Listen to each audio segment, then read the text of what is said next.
Okay, let's go ahead and get started. So today we're going to be talking about how to legally document your healthcare wishes.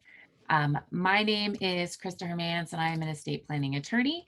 I am licensed in the state of California. So if you are watching and if you're not in California, that isn't something that I can help you with. But if you are in California, that is the state that we are licensed to practice in. If you are outside the state, um, please reach out to me. I have attorneys all over the country that I work with, and I'm happy to refer them to somebody in the state where you are located. So our firm is Hermance Law, where we are estate planning mom and estate planning dad, and we focus on planning for families with minor children. So while we don't only plan for families with minor children, that's really who we're trying to get out there and educate. And the webinar today is, I'm going to keep it to 30 minutes for you, so I'll save some time at the end and a little early to answer questions that you may have. Um, we plan for everyone. So whether it's, a young couple with minor children, a lot of times we have people that come to us once they've done planning and then their parents need planning. And then, so the topic today is really for everyone. I think the conversations come up more when it comes to families, when they're planning for some of our older clients and just making sure that their healthcare wishes are known. But I think that's also that kind of misnomer that, well, you don't really need to plan until you're older. Because one of the things I'm going to talk about today is making sure that, from the time that you're young, even when you turn 18, having a plan in place is so important. So these is our team of attorneys that we have. We are a very family oriented practice. And so it's really just about having that balance between being parents, living our life to the fullest, as well as serving our clients. We have offices in Ventura, Westlake Village, Santa Clarita, Calabasas, Pasadena, and Irvine. We also service clients virtually throughout the state of California. Okay, so when we talk about healthcare directives, it's hard to mention healthcare directives without really understanding that healthcare directives are one piece of the puzzle. So when we think about estate planning, we have this kind of overarching umbrella of estate planning. And underneath this umbrella, there's all of these documents that make up your plan. One of those is the Advanced Healthcare Directive, which is what we're going to be focusing on today. Other parts of that, though, to have a full and complete estate plan include a power of attorney, HIPAA authorization, revocable living trust, will, guardian nominations for both short term and long term. So when you kind of think of it in that aspect, I want you to know the part we're talking about today is just one piece in this whole estate planning kind of umbrella that we talk about. Okay, some terms that I want to make sure that you have a good understanding of, because I feel like people use these kind of interchangeably or just, from what they've heard. And so I want to make sure it's very clear. An advanced healthcare directive is what we are talking about today. It is also known as a living will. That's used, I think, in other states. We hear that a lot on TV, and people talk about having a living will. And that's what a living will is. It is your healthcare wishes, this living document about what your wishes are. And in California, we refer to that as an advanced healthcare directive. Some people also refer to this as a healthcare power of attorney. So it's a power of attorney where you are making where that agent is making healthcare decisions for you. So again, in California, it's an advanced healthcare directive. Another term is the durable power of attorney or power of attorney for financial purposes.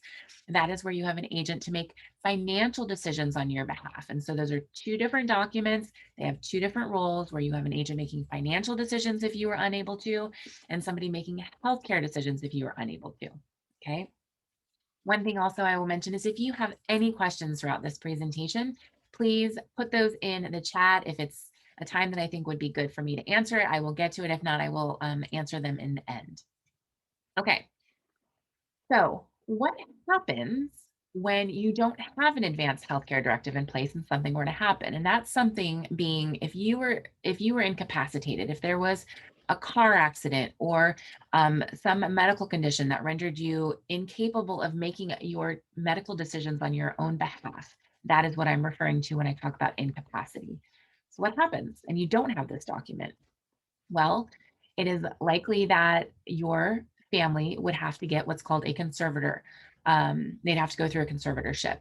And the conservatorship is a public court proceeding where you will at least have to go to at least one court hearing oftentimes more, to be able to get this conservator um, over the conservatee, which is the person who's incapacitated. Conservatorships are very expensive. Um, they also are very public. So oftentimes, if there's, depending on the type of situation that the conservatorship is needed, is specific facts are going to have to come out about the person who needs the conservatorship. And those aren't necessarily things that you would want to be put out in the public. If they're unable to take care of themselves, they can't bathe themselves, if they're in some type of situation where they're hoarding stuff and the living situation isn't good for them, those are things that if they're private, you wouldn't necessarily want public, and that could come out in a conservatorship hearing. Um, the In a conservatorship, you have somebody then being appointed as your conservator. And this is done by the judge. So the judge who doesn't know you, doesn't know your situation, is choosing someone, and it may not be somebody that you would want um, because you have no documentation that would say who you would actually want making these decisions for you. Okay, so when you don't have a plan, so again, that advanced healthcare directive that we talked about, your loved ones, the people in your family, may be denied access to be able to get information about what's going on, and to be able to make those decisions for you. And then they would again go through that court system, that conservatorship, where they could end up fighting over what type of medical treatment if they don't agree on what they want, because there's nothing documented on what you would want. And so a very highly publicized case where this came into play is the Terry Schiavo case. And in this case, it was relating to Terry Schiavo's husband and her parents. So if you're not familiar with the case, just let me give you a brief example, the brief facts about what happened. So Terry Schiavo was 26 years old at the time, living in her home in Florida with her husband. Um, she had a stroke in her kitchen, and she was taken to the hospital. They attempted all of these things to help her, and over the course of several months, she was in what they call a persistent vegetative state. And so she had feeding tubes keeping her alive, and her husband wanted to remove the feeding tube, and her parents did not. And so then what ensued was about 15 years of legal battles. It was a very highly publicized case. It went to the President of the United States, the Vatican, and I mean, just hundreds of thousands of dollars on legal fees over them fighting over what she would want, because she was young, right? She didn't have any kind of directive that would say, that said, if she was in this type of situation, what she would want to happen. And so her husband ended up prevailing. He had the feeding tube removed, and she passed away shortly thereafter. This could have been prevented had she had some legal medical directive that said what she would want in this situation. And so that's why it is so important. I mean, she's young and this happened to her. And a lot of times people think, well, I'm young, I don't need this type of documentation, but you never know, right? And then that's why it's so important, is because you, when you are in this state of well-being, have the ability to make those decisions legally in writing. And so that's where we get to kind of this planning timeline. And I like to look at it in the sense that you should be doing planning when you are in the state of wellness, right? This pre-planning. So planning your advanced healthcare directive, all of those documents that are included in your estate plan, because that is when you have the mental capacity to really be able to state what you would want if something were to happen to you. What Where we see issues is if there is some type of incapacitating event, like I said, like a stroke or a car accident or something, where you then don't have the ability to make those medical decisions on your own behalf, then your family is in this state of crisis planning. And that crisis planning could be where there's that conservatorship where it has to go through probate court, because at that point you don't have the capacity to make decisions on your behalf to say what you would want. And so it's family trying to make decisions for you, and if they're unable to, then having to get that conservatorship with a court where it may be required for certain things. And so again, pre-planning in that state of wellness is probably the easiest, least expensive, and making sure that whatever your wishes are legally documented in those documents that you're doing. Okay, so what is an advanced healthcare directive? Well, an advanced healthcare directive allows you to do a few things. One, it allows you to identify an agent that would have the ability to make healthcare decisions on your behalf if you were unable to, right? If you became incapacitated, they have the ability to make these decisions for you. And this is why it's so important to have this agent identified, somebody that you would want. And in addition to that, I always recommend having a primary person and then a backup, at least one backup. In addition to identifying your agent, the Advanced Healthcare Directive allows you to include certain healthcare wishes, so end of life decisions. Do you want burial or cremation? Do you want to do any type of organ donation for transplant purposes? Do you want, or medical research for that matter? Do you want prolonged life support or not to be on prolonged life support with extreme measures? So similar to the Terry Schiavo case, where she was being kept alive with that feeding tube, right? It was feeding her. Do you not want that? And that's why this document is so important, because it allows you to identify those specific wishes. If you have other wishes, religious wishes, other things that are important to you, you can include that in your advanced healthcare directive so that it is known to medical professionals what you actually want. Okay, so who should you choose as an agent? Well, first, you can choose anybody to be your agent as long as they have capacity to serve as your agent. So they have to have the mental capacity to be able to make decisions on your behalf. Um, your agent, when they are making healthcare decisions for you, they can make them to the same extent that you would be able to make them for yourself if you had had capacity. And so they basically are just stepping into your shoes to be able to say what they want for you. And while having an advanced healthcare directive puts those healthcare wishes in writing, it makes sure that your agent then can follow what your wishes are. Um, so specifically, who can you choose as your agent? Well, if you're married, you may have your spouse or your partner. You can also choose a parent. Some of our clients are younger, where their parents are alive and well, and they want their parents making decisions for them if something happened, maybe as a backup to their spouse. If you are older and you have adult children, you can choose your children to make decisions. And we do this a lot for our clients that have adult children. They want their kids involved. They want them there listed. If you have siblings, cousins, aunts and uncles, anybody in your family, you can absolutely choose. The other side of that is you could choose a close friend. So they don't have to be a relative. They don't have to be related to you. I work with clients all the time that have family members that they're just not close with. And they wouldn't want them to be in charge of these healthcare decisions. So they actually choose friends because they feel like they would serve their wishes better.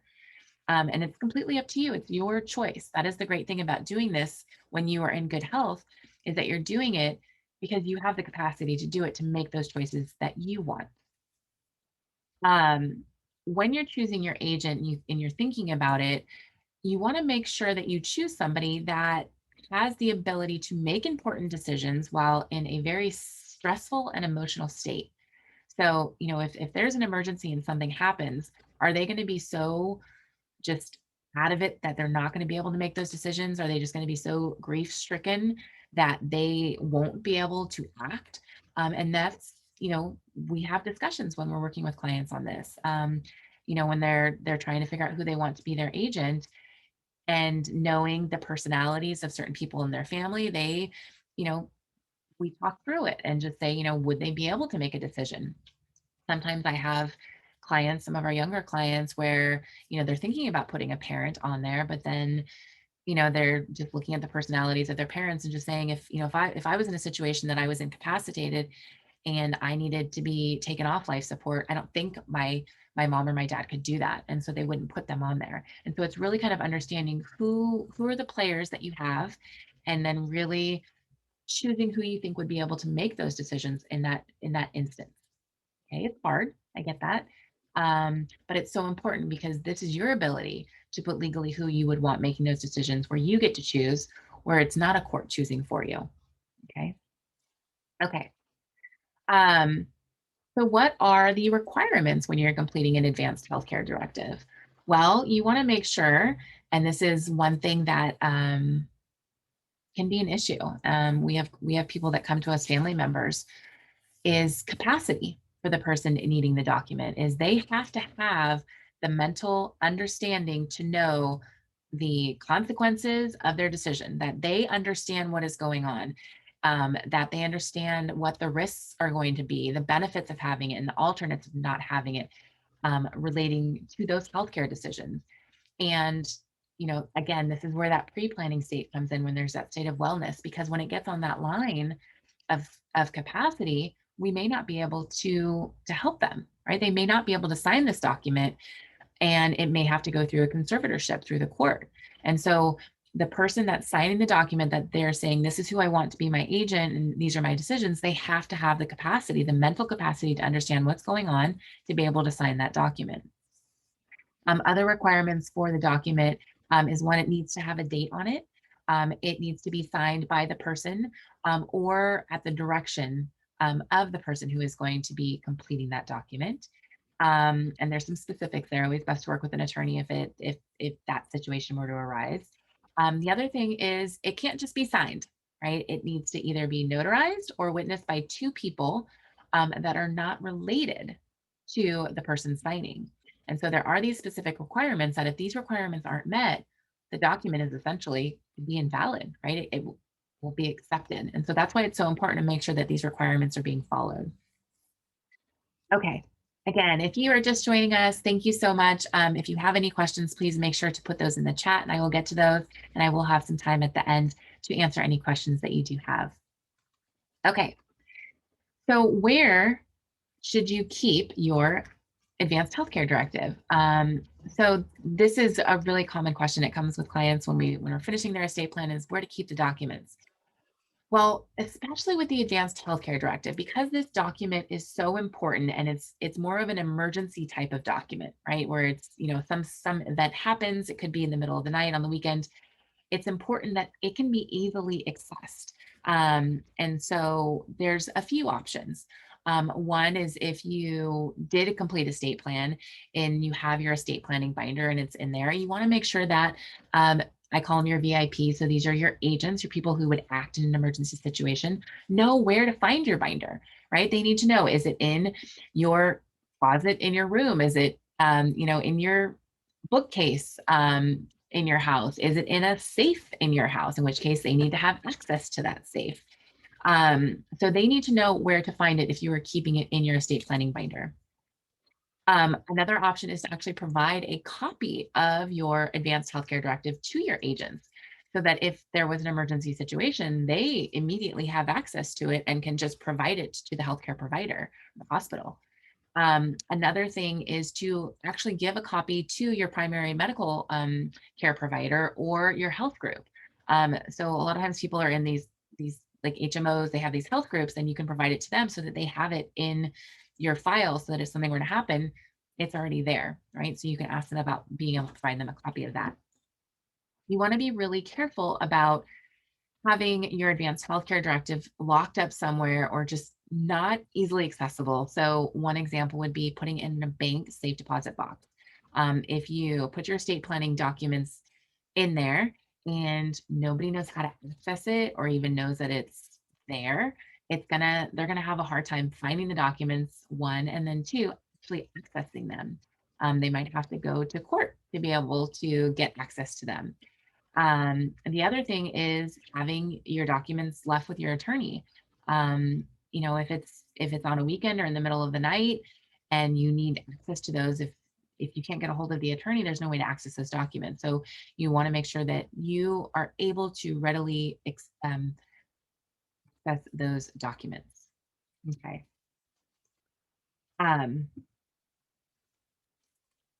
So estate planning from a document perspective, that kind of whole overarching umbrella that I talked about. The advanced healthcare directive is not just one document, right? Having an advanced healthcare directive isn't enough for you to say, oh, well, my estate planning is done, I don't need to do anything else, right? That's one portion of your planning, right? Because again, the advanced healthcare directive is for making healthcare decisions, identifying that agent that you want making those specific decisions for you if you are unable to do so. But it's just one piece. So a full estate plan is going to include lots of other documents where each document does something specifically. Power of attorney. So this is identifying an agent to make financial decisions on your behalf if you are unable to do so. So very similar to the Advanced Healthcare Directive, but specific to financial purposes. A HIPAA authorization. This is a document where you can identify people that you would want to be able to talk to doctors, get medical records, find out what was going on if you were unable to actually communicate that you want these people to be able to talk to doctors, right? There's all these restrictions and HIPAA requirements that are protecting your personal information. And so this document would allow you to identify those people that you would want. Another probably the most common estate planning document is a will. That is what is one part that's made up of our estate plan, where a will only comes into play once somebody passes away. It's then filed with the probate court, where the probate court will then see it through the probate process, where your stuff is distributed according to your wishes. Probate, if you haven't kind of understood from like with the conservatorship, probate court is a very public process, right? It's very expensive. It takes a long time. And one of the ways that we work with clients to avoid that probate process is by having a revocable living trust, which is one of the biggest estate planning documents that has, I would say, the most weight when it comes to estate planning, because we have so much flexibility in what to do. A revocable living trust allows people to be able to identify who they want to be in charge, identify who their beneficiaries are, have certain safeguards in there to make sure that they're not receiving money, at ages that they wouldn't want them to, and to really protect those assets. It also avoids probate court. Probate court is very expensive in the state of California.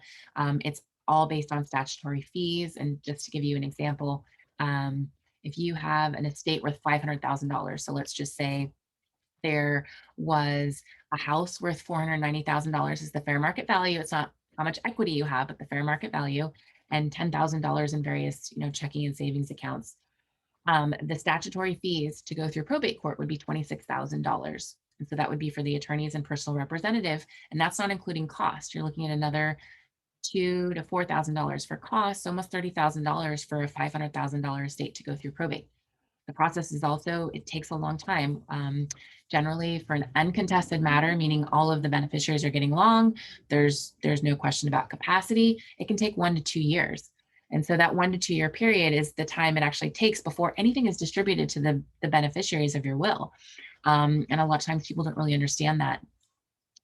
The other thing is it's public, very similar to the conservatorship that I talked about, is everything is a court record. It gets filed with the court. So, your nosy neighbor can go pull documents and find out what's going on, what assets do you have, who your beneficiaries are, which also opens it up for predators. And so by having a revocable living trust, you can prevent a lot of that stuff that happens with probate by having a properly funded trust. The last thing that I will mention here is guardianship for minor kids. So if you have minor children, it's so important to nominate guardians for your kids. We do guardianship nomination in both the long term, so if something happened to you and the other parent, who you would want from a long-term perspective, and then also from a short-term. What if you have guardians that are in another state and you don't have family around? You want to make sure that you have legally identified somebody that can keep your kids in the interim if there was some type of emergency until family or guardians could get to them. Okay. Okay, so if you need help creating an advanced healthcare directive and getting your estate plan completed, you can schedule a free 30-minute consultation with us to just figure out what to do. I know it can be confusing and very overwhelming. I completely understand that.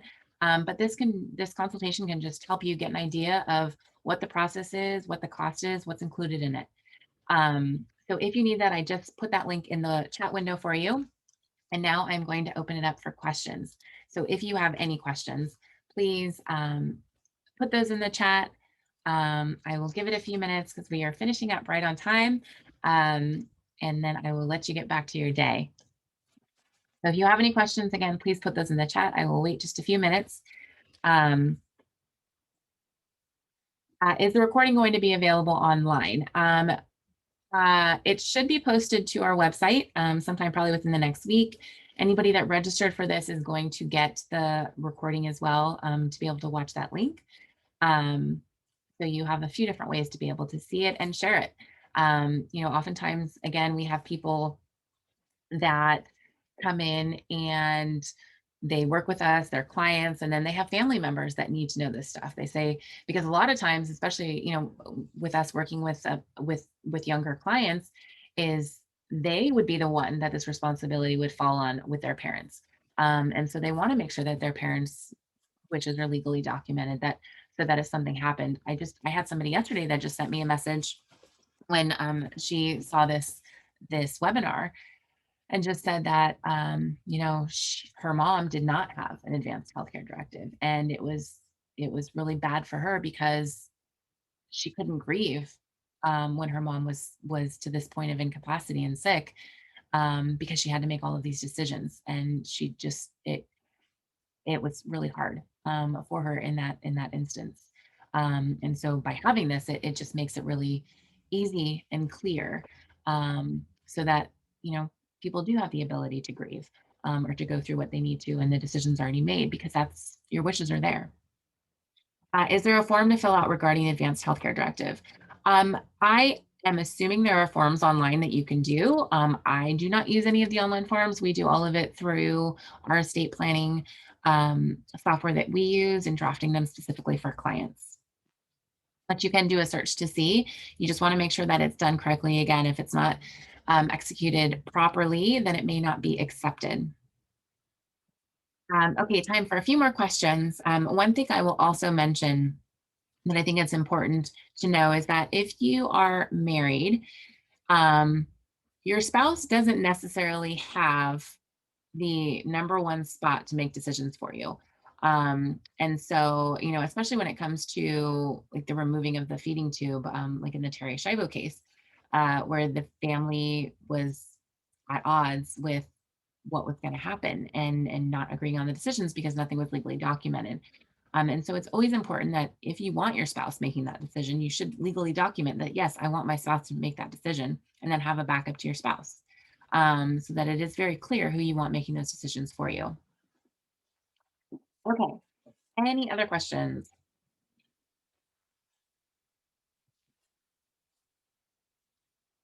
I think if there's anything else. One thing I will mention also is if you use any type of like secure cloud portal, like I use LastPass to save passwords. They have the software that you can actually upload documents and share them with people in emergency situations. So you might look into options like that when you do these documents, is having access like that to be able to share documents in an emergency situation. Okay, thank you so much for joining me today. If you have any questions, always feel free to reach out. If not, have a wonderful day.